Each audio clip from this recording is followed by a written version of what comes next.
Baik, selamat pagi, siang, atau sore untuk kita semua. Hari ini saya akan menjelaskan sedikit tentang penelitian saya, sebuah systematic literature review dengan judul Time and Behavior Analysis in Learning Analysis to Determine and Improve Student Self-Regulated Learning TIPE. Baik, kita mulai dengan kenapa saya membuat penelitian ini. Baik, kita tahu bahwa penggunaan internet, kemudian cloud computing, machine learning dalam pembelajaran, serta juga konsep seamless learning, atau belajar dimanapun dan kapanpun, telah merevolusi cara belajar, bahkan cara mengevaluasi pembelajaran itu sendiri. Konsep teknologi enhanced learning environment, kemudian seamless learning, serta penggunaan berbagai macam platform digital memperkaya sekaligus membantu siswa menipiskan batas-batas ruang dan waktu pembelajaran. TELES atau teknologi enhanced learning memberi siswa lebih banyak kesempatan untuk menggunakan teknologi untuk berinteraksi, mengkonfigurasi dan berinteraksi dengan pembelajar lain, serta untuk menerima umpan balik yang cepat begitu dari guru atau pelajar lain atau pihak-pihak lain yang berkepentingan seperti itu. Meski demikian, penggunaan teknologi ini kemudian juga menimbulkan tantangan baru ya. Kalau kita lihat di masa-masa COVID-19, kita kemudian melakukan pembelajaran jarak jauh. Tantangan yang terjadi secara umum itu adalah bahwa guru atau dosen juga tidak mengetahui ya learning experience atau pengalaman belajar dan learning activity. Jadi guru atau dosen hanya kasih saja materi, kemudian tidak tahu apa yang dipelajari oleh mahasiswa atau bagaimana dia belajar. Kemudian apakah dia belajar dalam waktu lama seperti yang sudah ditentukan ataukah dia hanya kemudian mengambil dari tugas dari temannya, kemudian dia ganti nama atau ganti beberapa sub, kemudian dia upload lagi tugasnya seperti itu. Ya, itu adalah tantangannya. Baik, ini adalah tantangan yang cukup besar. Karena apa? Karena guru tidak bisa mengakses data-data atau dosen juga tidak bisa mengakses data-data itu ya, data-data terlebih log file, time analysis dan lain-lain ya. Kapan siswa itu masuk ke Moodle dan lain-lain. Ya, ini adalah tantangan yang serius. Kenapa? Karena learning experience atau pengalaman belajar dan learning activity ini harus diketahui dan dipahami oleh guru. Pada dasarnya, ketika guru mengetahui learning experience dan learning activity ini, biasanya dia akan bisa mengetahui pola-pola belajar. Pola-pola belajar yang mana kalau kita pahami sekarang, pola-pola belajar pembelajaran yang diatur sendiri. Kenapa yang diatur sendiri? Karena dengan pembelajaran jarak jauh, siswa kemudian mempunyai pola tertentu dalam meregulasi pembelajaran. Jadi ada kapan dia belajar, manajemennya gimana, apa yang dia pelajari terlebih dahulu, apa yang dikerjakan terlebih. Ini yang dinamakan dengan learning activity. Oleh karena itu, ini menjadi penting gitu. Oleh karena itu juga kami menganjurkan penggunaan education data mining atau EDM dan learning analytic untuk menjadi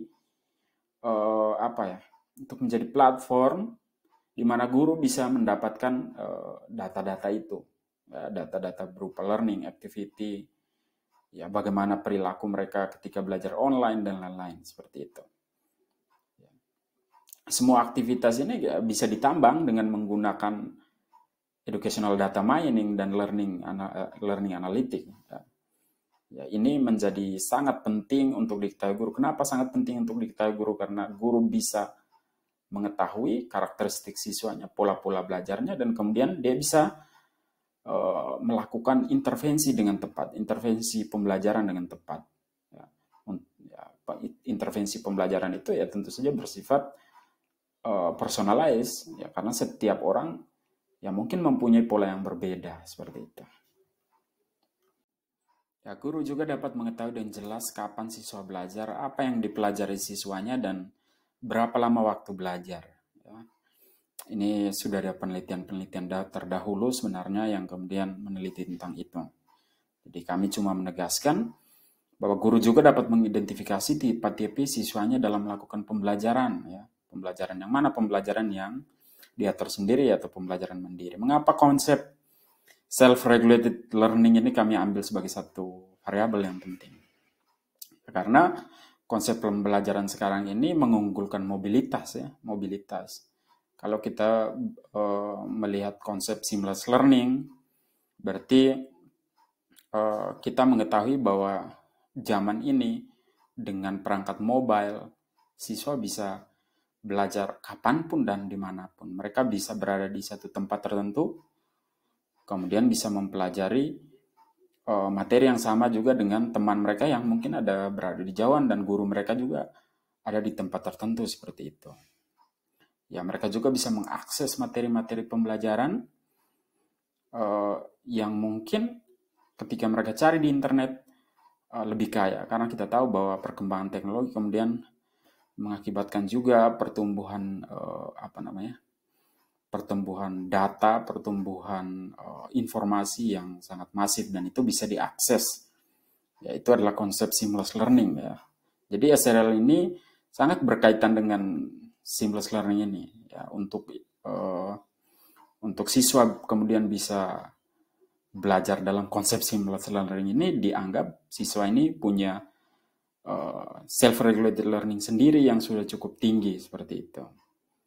Ya, dia bisa tahu kapan dia belajar, manajemen belajarnya harus seperti ini, waktu belajarnya berapa lama, apa yang dia harus pelajari lebih dulu, dan lain-lain. Seperti itu, ini yang dinamakan dengan konsep SLR. Baik, ada beberapa penelitian yang mendukung ini, ya. Jadi SRL ini mengacu pada peserta didik yang menggunakan kognitif, kemudian metakognitif, dan strategi manajemen sumber daya. Jadi ada di dalamnya itu ada organisasi pemikiran dan pemikiran kritis, ada perencanaan, pemantauan, dan pengaturan, ada juga konsep tentang waktu, lingkungan belajar, regulasi, dan pembelajaran teman sebaya. Ini adalah konsep-konsep self-regulated learning. Di samping itu, konsep self-regulated learning ini juga sangat mengunggulkan siswa memilih strategi, ya, model atau metode pembelajarannya sendiri, ya. Ya, jadi tentu saja semua siswa itu unik, mereka punya gaya kognitif belajar yang berbeda. Oleh karena itu self-regulated juga sebenarnya mengunggulkan ini, bahwa siswa kemudian harus mencari tahu, atau guru membuat penelitian-penelitian tentang siswanya, menentukan gaya belajar dari masing-masing siswa, kemudian tipe metakognitif siswanya sudah sampai di mana, dan lain-lain. Kemudian bisa menerapkan hal yang benar. Artinya dia bisa menginformasikan kepada siswa, kemudian siswa itu bisa mempunyai kebebasan memilih strateginya. Ya, gitu. Kemudian dikombinasikan dengan pembelajaran online tadi dengan self-regulated learning. Ya, karena pembelajaran menggunakan teknologi, kami memandang bahwa semua data itu perlu diketahui, ya. Tadi kami sudah jelaskan di awal bahwa konsep data mining, di sini kita sebut EDM, Educational Data Mining, dan Learning Analytics, ini sangat penting. Kenapa sangat penting? Karena ini memungkinkan guru dan instruktur belajar mengetahui metrik belajar siswa. Ya, metrik belajar siswa ini berkaitan dengan kapan apa yang dipelajari, dan juga strategi-strategi yang digunakan, apa yang dia klik duluan ketika dia ada di LMS atau di platform lain. Ya. Ketika dianalisis dengan menggunakan learning analytics, ini akan menghasilkan metrik belajar siswa dan mengidentifikasi, Ya ketika dipelajari lebih jauh, dianalisis lebih jauh, guru dapat mengetahui tipe-tipe SRL atau tipe-tipe belajar mandiri siswa atau pembelajaran yang diatur sendiri oleh siswa ini. Ya, ini berdasarkan data, ya big data atau log aktivitas yang ditambang gitu ya. Ya, dengan mengetahui metrik dan tipe SRL, guru dapat mengintervensi atau menerapkan metode-metode yang lebih cocok atau intervensi pembelajaran untuk memperbaiki performance, atau kalau sudah baik ya ditingkatkan lagi seperti itu. Ya. Jadi ini intinya atau ini adalah alasan kenapa SRL itu penting, learning analytic itu penting, dan educational data mining itu penting. Baik, tujuan penelitian ya untuk menjawab 3 pertanyaan ini. Yang pertama itu, apa komponen-komponen yang berpengaruh pada learning analytic? Yang kedua, apa komponen-komponen yang berpengaruh pada self-regulated learning? Dan yang ketiga, apakah learning analytic pada teknologi based learning ya, berpengaruh pada SRL siswa gitu. Baik, penelitian ini adalah sebuah systematic literature review. Artinya itu adalah penelitian kualitatif menggunakan model Prisma. Ya, jadi Prisma ini kita gunakan sebagai alat kita untuk menyeleksi sebenarnya artikel-artikel yang kita gunakan dalam review ini. Baik ya. Sumber-sumber yang kita gunakan berasal dari database tulisan ilmiah di Science Direct, artinya itu sudah Scopus, yang kita akses menggunakan Perpustakaan Nasional pada kolom koleksi digital berlangganan. Kata kunci yang kita gunakan dalam pencarian adalah self-regulated learning and learning analytics, ya, diakses pada tanggal 13 November 2022. Adapun batasan lain yang kita taruh adalah yang ada di penelitian ini adalah tahun, yakni kita hanya mencari di database itu penelitian 10 tahun terakhir, jadi dari 2013 sampai 2023. Hasilnya kami mendapatkan 61 artikel penelitian ya, yang kami gunakan sebagai literatur dan direview pada penelitian ini. Kami juga menggunakan software NVivo untuk sistem coding data dari artikel-artikel tersebut. Ya, untuk meyakinkan kami melakukan analisis word frequency pada software NVivo, pada database kami, yang kami sudah dapat 61, dan kami mendapatkan analisis seperti ini. Artinya apa? Ini cukup jelas atau cukup meyakinkan kami bahwa semua artikel itu menulis tentang, ya kalau kita lihat paling besar ini self-regulated nih. Kemudian ada data, ada SRL, kemudian education dan lain-lain. Ini cukup meyakinkan kami ya. Berdasarkan database dan coding yang kami lakukan di NVivo, software NVivo, kami mendapatkan ada 7 node atau 7 kode utama, yakni yang pertama itu adalah kami menggolongkan berdasarkan negara, kemudian yang kedua itu berdasarkan jenis penelitian, yakni metode-metode yang digunakan, kemudian yang ketiga itu tujuan penelitian, yang keempat itu level penelitian, dan yang kelima itu self-regulated learning, yang keenam ada learning analytic, dan yang ketujuh ada learning analytic to enhance student self-regulated learning ya. Untuk hasil penelitiannya kami bagi menjadi 2. Yang pertama itu deskripsi data. Ya, kita lihat yang pertama ini deskripsi berdasarkan tahun dan juga banyaknya jurnal per tahun. dan juga jenis artikel. Ya. Kita lihat di sini semuanya adalah jurnal Scopus, kemudian jenisnya itu adalah jurnal artikel karena kita juga saring itu karena ada beberapa proceeding sebenarnya yang juga Scopus, tapi kami mengkhususkan pada jurnal. Kemudian ada sekian banyak, ada sekitar, kemudian kita exclude-nya setelah dianalisis kita dapat 55 dari 61 jurnal tadi kita dapatkan 55 gitu ya. Kemudian untuk jenis penelitiannya 60%-nya itu adalah penelitian kualitatif. Kemudian 16%-nya adalah mixed method. Oh, minta maaf. 24%-nya adalah mixed method atau penelitian campuran. Kemudian 16%-nya adalah penelitian kuantitatif. Ya. Kemudian dari tujuan penelitian, yang paling banyak itu adalah deskriptif.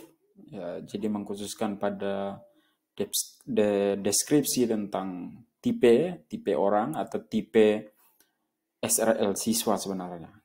Kemudian diikuti dengan eksploratif, penelitian eksploratif, kemudian penelitian explanatory, kemudian ada prediksi, ya, bisa korelasi, kemudian penelitian tindakan atau evaluatif. Kami juga mempelajari atau membuat analisis tentang negara-negara di mana penelitian-penelitian ini terjadi ya. Ya kalau kita lihat di sini tuh kebanyakan ya negara-negara luar, negara-negara barat, negara Asia adalah cuma Jepang, Taiwan, kemudian ada Korea Selatan, India, Cina, kemudian Australia. Sedangkan sisanya adalah negara-negara di penelitian-penelitian yang terjadi di Eropa, Amerika. Ya, ini menunjukkan bahwa penelitian tentang learning analytics, self-regulated learning, dan penelitian-penelitian tentang educational data mining ini ya sangat jarang ya dilakukan. Bahkan di Indonesia mungkin belum ada yang menggali tentang pentingnya ada educational data mining dan learning analytics ini. Makanya saya pikir ini penting untuk menjadi saran penelitian selanjutnya. Baik, kami mulai dengan roadmap yang dikeluarkan oleh Data Quality Campaign. Ya, roadmap for educator leisure policy addressing data literacy. Ya, mereka merekomendasikan serangkaian kompetensi literasi digital yang berkaitan dengan rekomendasi penggunaan educational data mining dan learning analytics untuk guru, siswa, dan pemangku kebijakan. Ya. Nanti kita akan tahu kenapa penting juga untuk siswa ini. Dan kemudian juga untuk stakeholder. Poin-poin rekomendasi ini ada 10, yakni yang pertama itu adalah collect. Collect ini kita kemudian menemukan dan mengumpulkan data-data pendidikan yang relevan. Gitu. Jadi data-data pendidikan ini tentu saja kita akan mining di semua sistem pendidikan atau LMS pendidikan yang ya tentu saja platformnya digital ya. Karena ketika dia itu platformnya digital atau elektronik, ya secara teori kita bisa memining data-data pendidikan yang ada di situ. Ya. Data-data apa saja? Ada log file, ada video, ada segala macam, banyak jenis-jenis data itu yang kita bisa kumpulkan. Yang kedua, kita mensintesis dan menganalisis data pendidikan tersebut. Ya, ini kemudian membutuhkan data scientist atau programming yang kemudian mereka mulai mengelompokkan apakah berdasarkan waktunya atau berdasarkan behavior atau banyak sebenarnya ada variabel-variabel yang kita bisa ambil ya. Bahkan ketika Zoom kita bisa ambil itu misalnya siswa yang kemudian sering mematikan video ya waktu Zoom. Nah, itu juga bisa dianalisis dan kita bisa cari tahu hubungannya dengan mungkin nanti performa akademik dan lain-lain. Yang kedua, mengetahui tentang data pendidikan di luar nilai. Ya, jadi ada data pendidikan yang benar-benar kita bisa dapat dengan tes akademik dan lain-lain, tetapi juga ada data-data di luar nilai seperti itu. Ya, ini nomor 4 juga understand di luar di luar nilai ini. Jadi ada banyak hal yang kita bisa ambil sebenarnya. Jadi tentang perilaku, tentang sikap dan lain-lain kita bisa ambil dari situ. Kemudian yang keenam, menggunakan analis data untuk menyesuaikan rencana pembelajaran. Ini penting karena fungsi dari learning analytic adalah guru bisa mengetahui metrik pembelajaran siswanya dan siswa juga perlu mengetahuinya. Ya, ini banyak penelitian yang kemudian sudah menjelaskan betapa pentingnya kita mendisplay data ke siswa karena bisa ada motivasi yang lebih, ada motivasi yang muncul dari siswa seperti itu. Nah, jadi data-data ini juga kita bisa gunakan di nomor 7 untuk merefleksikan praktek belajar kita. Kita menilai diri kita, guru, siswa, dan juga stakeholder. Dan yang kedelapan, menggunakan data-data ini untuk memfasilitasi belajar siswa dan mereka bisa memahami data mereka seperti itu. Jadi kalau metrik ini kita selalu kita selalu display ke mahasiswa, bukan tidak mungkin atau punya kemungkinan sangat besar karena banyak penelitian sudah mempelajari tentang itu bahwa mereka akan muncul pada siswa akan muncul motivasi dan juga etos kerja yang akan lebih baik gitu. Dan ini kemudian akan meningkatkan performa tentu saja. Kemudian yang ke-9, mengkomunikasikan data-data atau analisis ini ke pihak internal dan eksternal dan juga pemangku kebijakan seperti itu. Jadi ini kita bisa ambil ya contohnya misalnya kalau tidak ada display datanya ya kita minta provider atau kita minta pemangku kebijakan tolong kita butuh display data untuk mahasiswa. Jadi di softwarenya kemudian ada di modified lagi untuk siswa bisa mengetahui sendiri. Kemudian yang ke-10 untuk pemantauan secara terus-menerus seperti itu. Jadi menurut saya ini sangat penting. Di samping itu juga ada banyak penelitian yang dilakukan oleh peneliti-peneliti luar negeri terlebih yang menyatakan bahwa learning analytic pada higher education itu sangat berkorelasi signifikan untuk meningkatkan kemampuan akademik dari mahasiswa. Ya, jadi ini penelitian di higher education ya, menyatakan bahwa learning analytic ya, berkontribusi positif ya, karena metrik-metrik ini ketika ditampilkan ya ada semacam greget dari siswa untuk kemudian lebih memperbaiki ini lagi ya performa mereka. Dan juga ada beberapa penelitian yang kemudian meneliti tentang hal-hal apa saja yang harus ditingkatkan dari LMS-LMS yang sudah ada di dunia ya terlebih.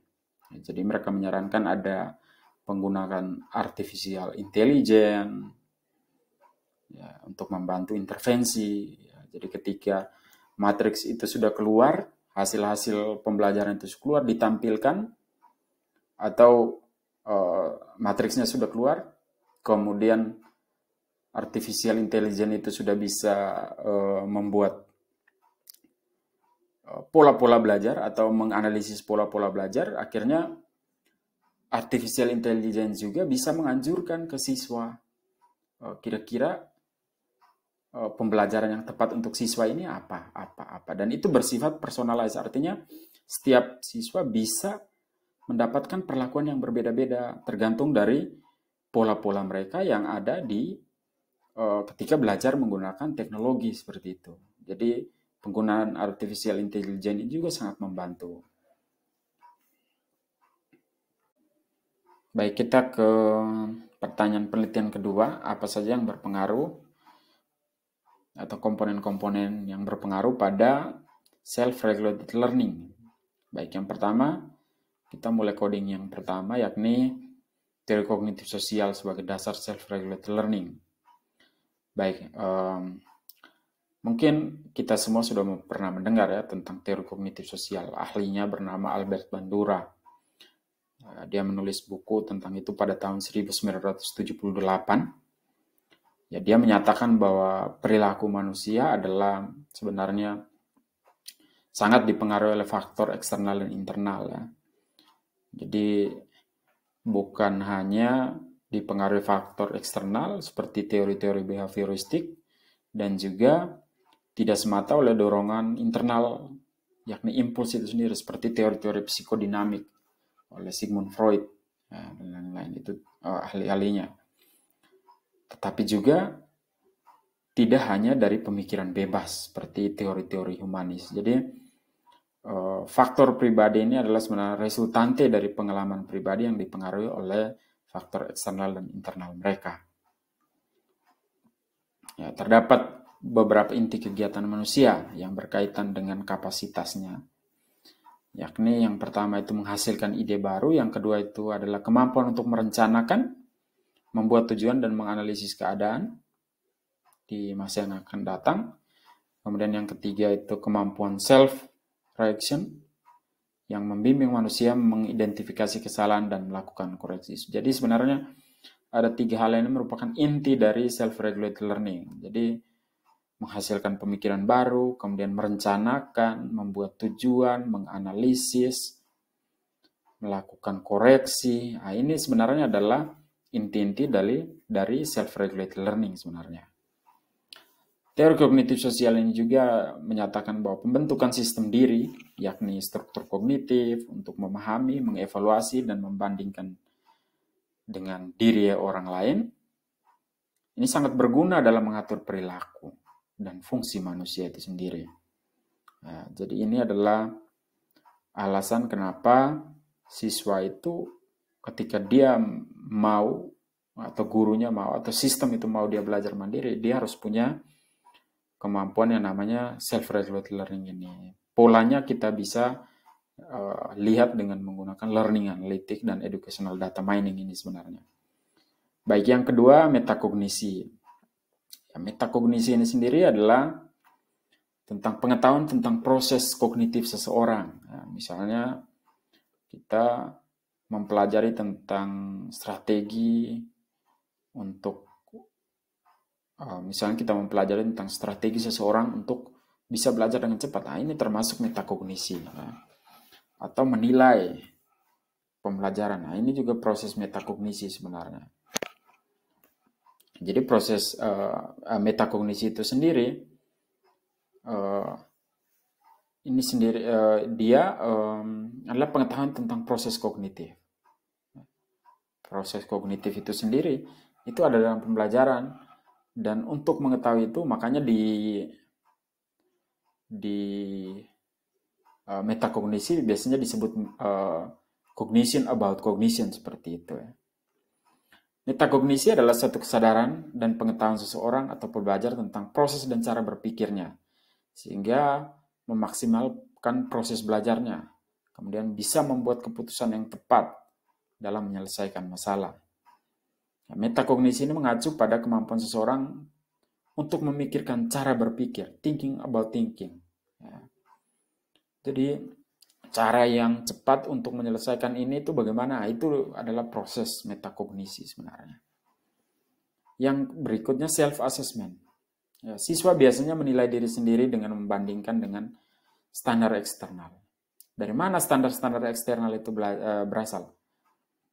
Oke, standar-standar ini biasanya ditetapkan oleh sekolah atau ya dalam situasi yang lebih non formal itu ditetapkan oleh orang tua. Jadi ini adalah komponen-komponen yang berpengaruh dalam self-regulated learning. Kemudian yang berikutnya tipe-tipe self-regulated learning. Ini banyak penelitian yang sudah meneliti. Dalam penelitian yang dibuat oleh Lovner, keterampilan self-regulated learning ini terlepas dari pengalaman, ini penting untuk dikembangkan dan tidak ada kata terlambat karena ini sangat mendukung dalam pembelajaran mandiri dan juga pembelajaran seumur hidup. Gitu. 90 bahkan 100% ya. Semua peneliti bahkan punya konsensus bahwa terdapat korelasi yang positif antara SRL dengan prestasi akademik.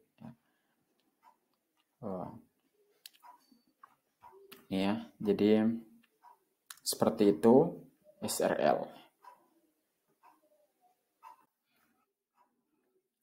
Baik, kita ke pertanyaan penelitian yang ketiga. Apakah learning analytic dalam teknologi based learning mempunyai efek pada student self-regulated learning? Baik, ini menghasilkan sebenarnya ada 2 kelompok penting yang sudah saya buat.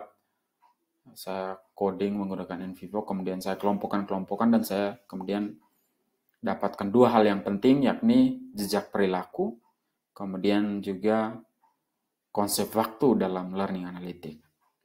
Baik, kita mulai yang pertama tentang jejak perilaku. Ya. Penggunaan teknologi dan pembelajaran mungkin jejak perilaku dapat diambil ya, dengan menggunakan education data learning dan kemudian dianalisis dengan menggunakan learning analytic. Proses learning analytic dan data mining ini juga harus bersandar pada peran penting kajian-kajian teoritis ya, dalam memutuskan apakah jejak ini penting atau tidak, seperti itu. Dengan munculnya log data yang dapat di-mining atau ditambang, konten-konten pembelajaran yang berbasis teknologi dan ini dapat di-mining dan kemudian kita dapat mengeksplorasi bagaimana self-regulated learning dan juga memberikan lensa tentang bagaimana siswa belajar di lingkungan blended learning atau bisa juga full online learning gitu. Pembelajaran yang diatur sendiri merupakan kemampuan pembelajar yang dapat dinilai dengan berbagai perilaku siswa. Perilaku-perilaku dalam online learning dapat diketahui melalui data mining di LMS. Beberapa kajian tentang perilaku ini juga yang pertama tentang perilaku menunda-nunda menyelesaikan tugas dan dalam pembelajaran. Ini penelitian yang dilakukan oleh Goda dan teman-teman menemukan bahwa tipe pelajar yang tidak menunda ketika mengumpulkan tugas berkorelasi dengan skor yang lebih tinggi seperti itu. Jadi siswa-siswa yang selalu mengumpulkan tugas tepat waktu biasanya punya nilai akademik yang bagus juga, sedangkan siswa-siswa yang terlambat bahkan sehari bahkan seminggu, biasanya atau ketika ditagih dulu biasanya punya nilai akademik yang biasanya tidak terlalu bagus seperti itu. Selain itu ada juga studi yang meneliti tentang emosi yang terlihat di wajah pembelajar ya, atau visual sign. Ya, ini dalam tema psikofisiologi sinyal. Nah, emosi siswa ini dapat dianalisis dengan learning analytic. Jadi ada 2 sinyal, yakni sinyal visual dan sinyal psikofisiologi. Ini dapat kita analisis dengan menggunakan video-video pembelajaran, biasanya di Zoom atau platform lain. Terdapat korelasi antara siswa-siswa yang selalu bersemangat ya, dengan korelasinya dibanding dengan siswa yang tidak aktif akan atau tidak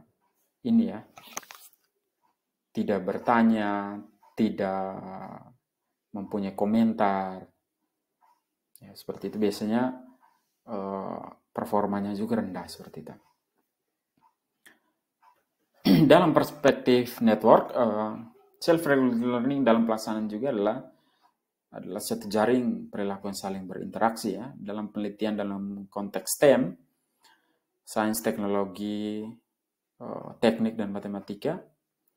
Dinamika perilaku SRL dapat dianalisis ya. Jadi kemudian dapat dikelompokkan dengan kinerja yang berbeda. Yang pertama kinerja yang tidak berhasil, kemudian yang berorientasi pada kesuksesan, dan yang lain berorientasi pada penguasaan.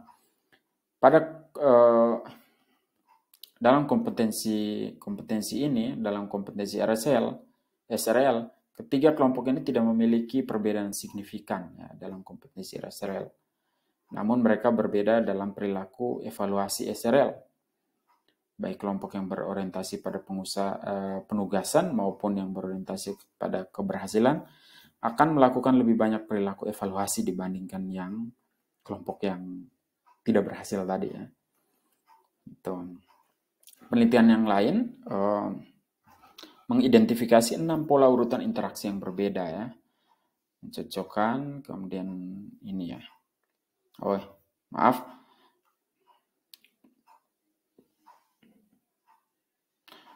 Ada tipe-tipe, ini diteliti oleh Lee, peneliti dari ini. Dia menyatakan bahwa perilaku yang tidak menentu dan kurang berorientasi pada tujuan ini akan membentuk tipe SRL yang rendah seperti itu. Jadi ketika membuka LMS kemudian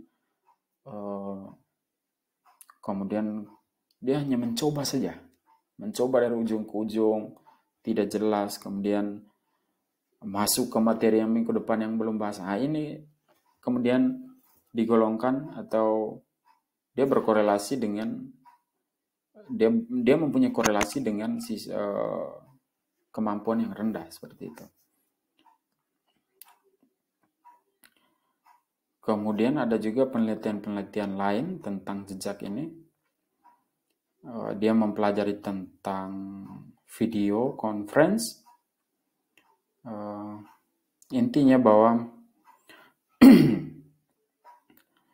kekayaan informasi dan lain-lain ini menjadi keuntungan ya sebenarnya dalam performa siswa, tetapi biasanya siswa kemudian kalau tidak mempunyai tipe SRL yang tinggi biasanya masuk internetnya itu tidak jelas, masuk dalam LMS-nya itu tidak jelas. Ketika masuk hanya klik-klik terus keluar. Ketika disuruh masuk lagi ya dia mulai mengalihkan untuk main game. Nah, ini bisa kita mining sebenarnya semua ini. Kita bisa tahu apa yang dia kerjakan dan itu kita bisa temukan pola-pola dan kita bisa nilai atau kita korelasikan dengan ini. Biasanya korelasinya positif dengan siswa yang punya kinerja rendah seperti itu. Oke, yang berikut tentang track time atau analisis waktu, konsep waktu dalam meningkatkan ini. Ini juga sama ya. Ada sekitar 10 penelitian yang sudah meneliti tentang time analysis ini. Ya. Kesimpulannya bahwa